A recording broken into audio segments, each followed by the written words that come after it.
Bismillahirrahmanirrahim. Bismillahirrahmanirrahim. Assalamualaikum warahmatullahi wabarakatuh. Syukur alhamdulillah kita bisa berjumpa lagi di channel ini. Sholawat dan salam selalu dan tetap tercurahkan kepada junjungan kita Nabi besar Muhammad Shallallahu Alaihi Wasallam. Allahumma sholli ala Sayyidina Muhammad wa ala ali Sayyidina Muhammad. Harapan dan doa saya, semoga saudaraku semuanya selalu diberikan kesehatan, dilapangkan rizkinya, diampuni dosa-dosanya. Sepertiga malam terakhir atau sebelum subuh merupakan waktu yang mustajab. Umat Islam bisa memanfaatkan waktu tersebut dengan mengerjakan amalan sebelum subuh. Banyak sekali yang menjelaskan mengenai keutamaan pada waktu subuh. Bahkan sebagai umat Islam, kita dianjurkan untuk memperbanyak pahala pada waktu subuh. Namun sebelum lanjut, kita ingin mengingatkan kepada kalian, jangan lupa subscribe channel ini dan aktifkan juga loncengnya. Like dan share video ini sebanyak-banyaknya. Mari kita sama-sama bangun channel ini dengan menyebarkan syiar Islam ke banyak orang. Mengutip dari kajian ngaji Atimayang Kawis, berikut beberapa amalan sebelum subuh yang dapat dilakukan oleh umat Islam, antara lain mendirikan sholat tahajud, sholat witir, dan sholat qobliyah subuh. Berikut penjelasan selengkapnya. Pertama, sholat tahajud. Dalam kitab Fathul Mu'in, karya Syekh Zainuddin bin Abdul Aziz Al-Malibari yang diterjemahkan oleh Bahrudin Fuad, turut disebutkan hadis mengenai anjuran mendirikan sholat tahajud. Rasulullah Shallallahu Alaihi Wasallam bersabda, "Wahai kalian manusia, sebarkanlah salam, berilah makanan, sambunglah tali persaudaraan, dan sholatlah ketika manusia terlelap tidur pada waktu malam. Niscaya engkau akan masuk surga dengan selamat." Hadis riwayat Ibnu Majah. Selain itu, dalam kitab Sahih Muslim turut disebutkan, sholat tahajud adalah sholat yang paling utama setelah sholat wajib. Rasulullah Shallallahu Alaihi Wasallam bersabda, sholat yang paling utama setelah sholat wajib adalah sholat yang dilakukan di malam hari. Hadis riwayat Muslim. Terdapat sebuah hadis yang menyebut bahwa sholat malam menjadi amalan penebus dosa dan menghindari penyakit. Rasulullah Shallallahu Alaihi Wasallam bersabda, "Kerjakanlah sholat malam, karena sholat malam merupakan kebiasaan orang-orang yang saleh sebelum kamu dahulu, juga suatu jalan untuk mendekatkan diri kepada Tuhan kalian, serta sebagai penebus segala kejahatan dosa, mencegah dosa, dan dapat menghindarkan penyakit dari badan." Hadis riwayat At-Tirmizi dan Ahmad. 2. Sholat witir.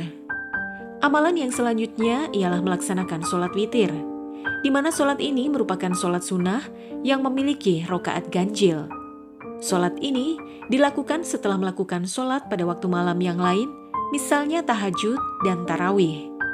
Hal tersebut juga didasarkan dengan hadis Rasulullah Shallallahu Alaihi Wasallam yang diriwayatkan oleh Ibnu Umar radhiyallahu anhu. Sholat witir itu 1 rakaat di akhir malam. Hadis riwayat Muslim. Ketiga, sholat qobliyah subuh. Sholat sunnah terakhir yang bisa dilakukan sebelum waktu subuh adalah sholat sunnah fajar atau qobliyah subuh. Sholat sunnah ini memiliki banyak sekali keutamaan yang bahkan tidak ternilai.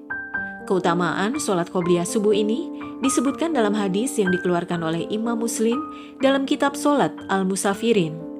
Dari Aisyah radhiyallahu anha, ia berkata bahwa Rasulullah Shallallahu Alaihi Wasallam bersabda, 2 rakaat sebelum fajar lebih baik daripada dunia dan seisinya. Waktu pelaksanaan sholat qobliyah subuh adalah antara terbitnya fajar dan sholat subuh. Sebagaimana dikatakan Abu Bakar Jabir Al-Jazairi mengatakan dalam kitab Minhajul Muslim. Adapun Said bin Ali bin Waf Al-Khotani mengatakan dalam kitab Salatul Mu'min bahwa qobliyah subuh dikerjakan setelah azan subuh dan sebelum iqomah. Keempat, zikir.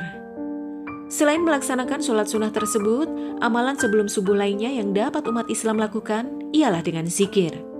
Dikutip dari buku Apakah Amalan Kita Diterima Allah Subhanahu wa Ta'ala, karya Alexander Zulkarnain, Bacaan zikir yang dicintai oleh Allah adalah bacaan tasbih. Sebagaimana Abu Hurairah radhiyallahu anhu mengatakan bahwa Rasulullah Shallallahu alaihi wasallam bersabda, "Dua kalimat yang ringan di lisan, berat di timbangan, dan dicintai Ar-Rahman adalah Subhanallah wa bihamdi, Subhanallahil azim." Hadis riwayat Bukhari dan Muslim. Dalam kitab Sahih Muslim juga terdapat riwayat tentang zikir yang sering disebut dengan tasbih malaikat.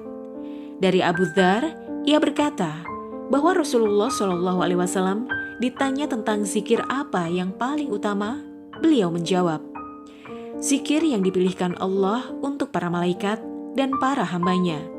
Subhanallah wa bihamdi, Subhanallah wa bihamdihi." Malaikat juga menyukai manusia yang mengucapkan tasbih dengan lafaz berikut. Subhanallahi wa bihamdi, alhamdulillahi la ilaha illallah, wallahu akbar, tabarakallah. Artinya, Maha suci Allah dengan segala puji untuknya.